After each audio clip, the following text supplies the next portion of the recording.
Hello friends, welcome back. ഇന്ന് ഞാൻ ഉണ്ടാക്കുന്നത് റാഗിപ്പൊടി വെച്ച് ചെയ്യാൻ പറ്റുന്ന നല്ല ഹെൽത്തി ആയിട്ടുള്ള ഇഡ്ഡലി ദോശ ബാറ്ററിൻ്റെ റെസിപ്പിയാണ്.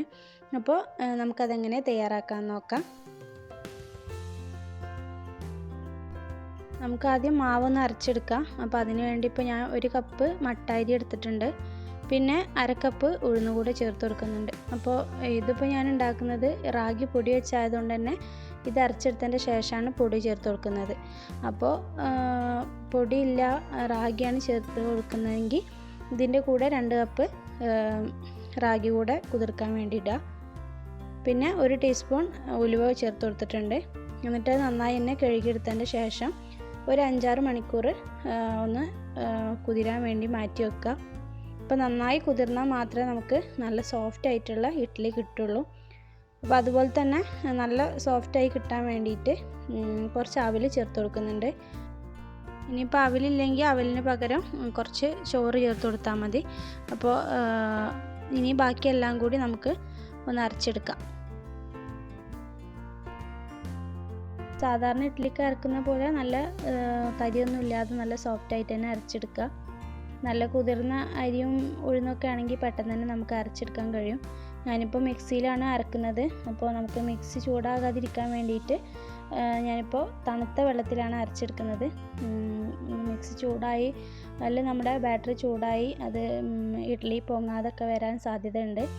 അപ്പോൾ അതിന് വേണ്ടിയിട്ട് കുറച്ച് തണുത്ത വെള്ളത്തിൽ അരച്ചെടുക്കുക. പിന്നെ വെള്ളം കൂടാതിരിക്കാൻ പ്രത്യേകം ശ്രദ്ധിക്കുക. അപ്പോൾ അത് അരച്ചെടുത്തതിൻ്റെ ശേഷമാണ് നമ്മൾ പൊടി ചേർത്ത് കൊടുക്കുന്നത്.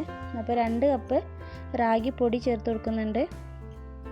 അത് കുറച്ചൊരു വെള്ളത്തിൽ നന്നായി ഒന്ന് മിക്സ് ചെയ്തെടുത്തതിൻ്റെ ശേഷം ആണ് അരച്ച ബാറ്ററിലേക്ക് ഈ പൊടി ചേർത്ത് കൊടുക്കുന്നത്. ഇതെല്ലാം കൂടി നന്നായി ഒന്ന് അരച്ചെടുക്കുക. അരിയും ഉഴുന്നും അതുപോലെ ആ റാഗി പൊടിയും എല്ലാം നന്നായി ഒന്ന് മിക്സ് ആകുന്ന രീതിയിൽ ഒന്ന് അരച്ചെടുത്തതിൻ്റെ ശേഷം നമുക്കത് ഒരു 8 മണിക്കൂർ മാറ്റി വെക്കാം. അപ്പോൾ 8 മണിക്കൂറെങ്കിലും മാറ്റി വെച്ചാൽ നല്ല പതഞ്ഞ് നല്ല ഇഡ്ഡലി ഉണ്ടാക്കിയെടുക്കാൻ കഴിയുള്ളൂ. ഞാനിപ്പോൾ ഇവിടെ രാത്രിയാണ് അരച്ച് വെക്കുന്നത്, രാവിലെ ഉണ്ടാക്കുന്ന രീതിയിൽ. അപ്പോൾ തണുപ്പുള്ള സ്ഥലത്തൊക്കെ ആകുമ്പോൾ കുറച്ച് നേരത്തെ തന്നെ അരച്ച് വെക്കുക.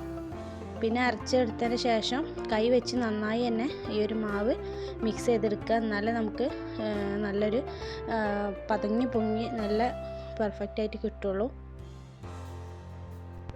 അങ്ങനെ ഇത് മാവ് നന്നായിട്ട് തന്നെ പൊങ്ങി വന്നിട്ടുണ്ട്. ഇനി ഇത് നന്നായി തന്നെ മിക്സ് ചെയ്തെടുക്കുക. പിന്നെ ഞാൻ ഉപ്പ് ഇട്ടിട്ടുണ്ടായിരുന്നില്ല.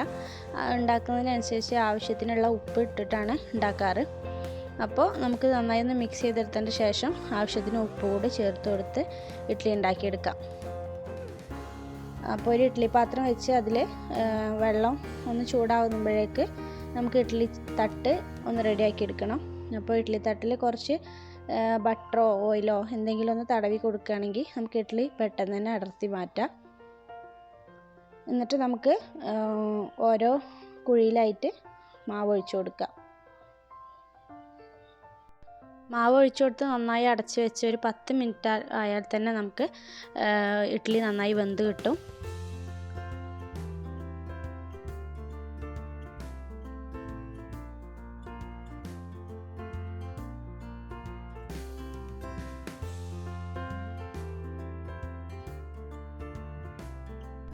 അങ്ങനെ ഒരു 10 മിനിറ്റിന് ശേഷം നമ്മളെ ഇഡ്ഡലി നല്ല സോഫ്റ്റായിട്ട് നല്ല പഞ്ഞി പോലുള്ള ഇഡ്ഡലി നമുക്ക് കിട്ടിയിട്ടുണ്ട്.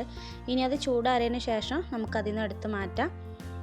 പിന്നെ ഈ ഒരു മാവ് വെച്ചിട്ട് ഞാൻ ദോശ കൂടി ഉണ്ടാക്കി കാണിക്കുന്നുണ്ട്. അപ്പോൾ ദോശ കുറച്ച് ഗീ ഒക്കെ വെച്ചാണ് ചെയ്യുന്നത്.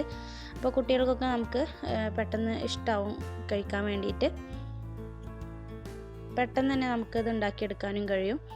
ഒരു 2-3 മിനിറ്റ് കൊണ്ട് ദോശ റെഡിയാക്കി എടുക്കുക. ഞാൻ അധികം പരത്തിയെടുക്കുന്നില്ല, കുറച്ച് കട്ടിയോട് കൂടിയാണ് ദോശ ഉണ്ടാക്കുന്നത്. അതുപോലെ തന്നെ ആ ഹോൾസ് വന്നതിന് ശേഷം മാത്രം മൂടി വെക്കുക. ഈ ഒരു ദോശ നമുക്ക് മറിച്ചിട്ട് വേവിക്കേണ്ട ആവശ്യമൊന്നുമില്ല. അങ്ങനെ അടച്ച് വെച്ചിട്ട് ഒരു 1-2 മിനിറ്റ് ആകുമ്പോഴേക്ക് തന്നെ ദോശ റെഡിയാവും. എന്നിട്ട് അതിന് മുകളിൽ കുറച്ച് നെയ്യ് ഒന്ന് തടവി കൊടുക്കുക.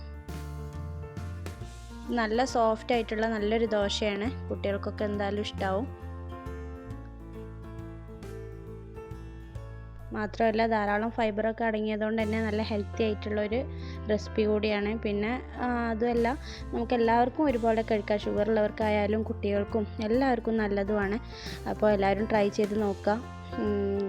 എന്തായാലും എല്ലാവർക്കും ഇഷ്ടപ്പെടും. റാഗിയുടെ പ്രത്യേകിച്ചുള്ള ടേസ്റ്റൊന്നുമില്ല. ഇഡ്ഡലിയൊക്കെ ഇഷ്ടപ്പെടുന്ന എല്ലാവർക്കും എന്തായാലും ഇഷ്ടപ്പെടും. അപ്പോൾ ഈ 2 വിഭവങ്ങളും എല്ലാവർക്കും ഇഷ്ടമായി എന്ന് വിശ്വസിക്കുന്നു. അപ്പോൾ ഇനിയും നല്ല വീഡിയോ ഒക്കെ ആയിട്ട് അടുത്ത വീഡിയോയിൽ കാണാം. അതുവരേക്കും ബൈ.